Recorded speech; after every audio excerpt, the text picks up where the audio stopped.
We've had so much stormy weather, and it just cleared up last night. I can't believe I scared those turtles. I'm standing pretty far away from them. They heard my voice, and but anyhow, we've all this sand, and this is normally not like this. This is usually these are just some bushes here. We've had so much storm. The ocean might have even washed all the way in here, because the parking lot is full of debris, so it wouldn't have come over here, but it could have washed around, came into the parking lot and ran into here, or maybe just so much rain and wind. But this little sandy beach area is usually not like this. That washed down out of the dunes down into here.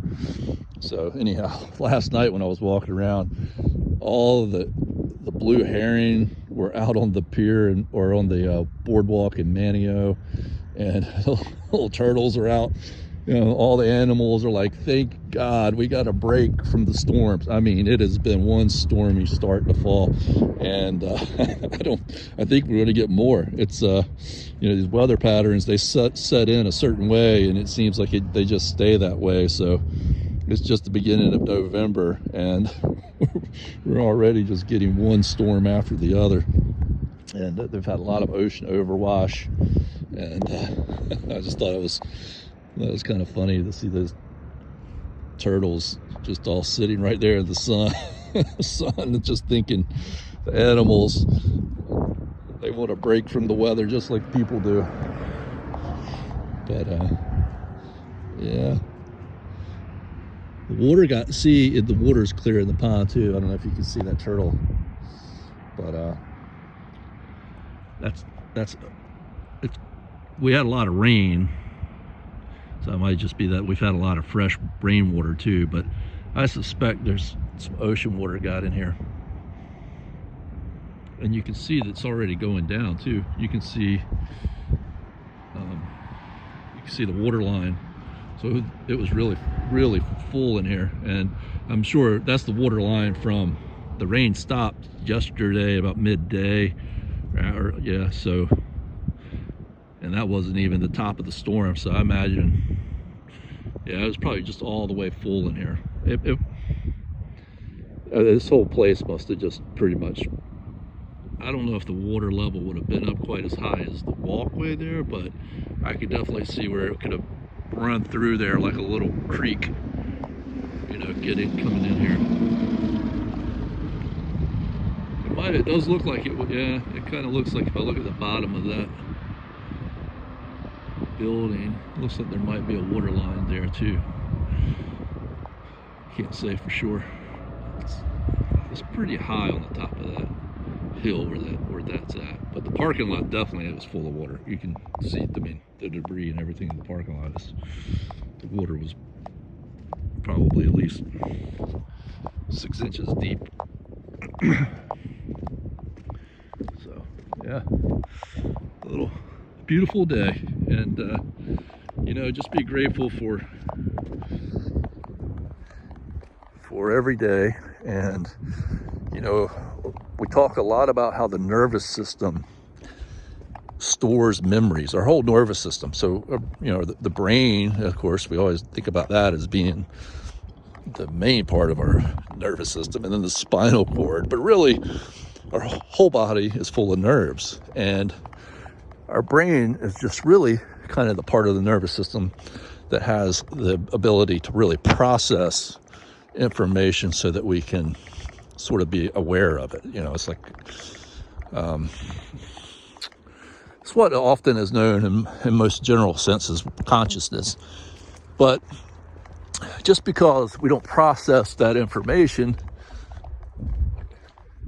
in a logical way through the rest of our body, that there's no proof that doesn't mean if the rest of the body doesn't remember things. In fact, quite the opposite. The most of the evidence today tells us that our nervous system has a memory, and our cells have memory and everywhere through the body, and it's just that we process it as in a logical way in our mind. And so when we experience certain things, we remember that experience throughout the body. And a lot of times, for different reasons, it does seem as though our mind and our body remembers what we call trauma or scary events or things like that more prominently than we remember, say, really good feeling things, possibly. I mean, at least it seems that way. At least the memories seem to be stronger that way. And the explanation that is given for that is that that's part of survival. We we remember things that are dangerous better because it helps us survive. We want to avoid those things. But in terms of our modern world being much different than the world we lived in out in the wild and in nature, the way these animals live, is that there's certain elements of our nervous system and our body that are sort of heightened and overreactive to the modern world. In other words, things may stay overstimulated or maybe aroused to a higher extent than need be, because the part of the majority of our nervous system that's not really processing things logically just sees things as possible threats, and then so these things can kind of spin out of control. So it's really important to remember that you have ability to teach yourself and to train yourself and to practice how you perceive and understand things through your nervous system. And there's lots of ways to show evidence of this, but a simple thing is just to think about how athletes or anybody doing an athletic type thing, or musicians or whatever, remember things in the body. We call it muscle memory, or it's really in the nervous system. The muscular system is driven by the nervous system. And so anyhow, we practice things, we become very good at them, and then you might get a little rusty, but even somebody who's once trained their body can take many years off and still go right back to doing that thing at a very high level. They might not be as good as they were when they were professionals, or it may take them some time to regain some of their skills, but for the most part, they can go right back to doing what it was that they did. And especially people who are in the middle of the top of their pinnacle of their careers, they can do really amazing things because their body and their nervous system has learned so thoroughly. Actually, the body will actually develop neurons specifically for these tasks that are repeated enough. And so it's good to teach yourself how to also remember and teach the body to remember pleasant things and good things, and how to be grateful for things, and how to also, what I'm kind of trying to say is most of your nervous system is just, it's got a memory, but it's largely up to us to create the practice of processing that. That's where we are conscious, our more conscious brain. Well, everything could be conscious. That's a cutting edge area of trying to understand the world that we live in, is trying to understand exactly what consciousness is. But the part of our brain that we recognize as being conscious, being self-aware, that's where we have to take the reins. It's kind of like the captain of the ship, so to speak. And so,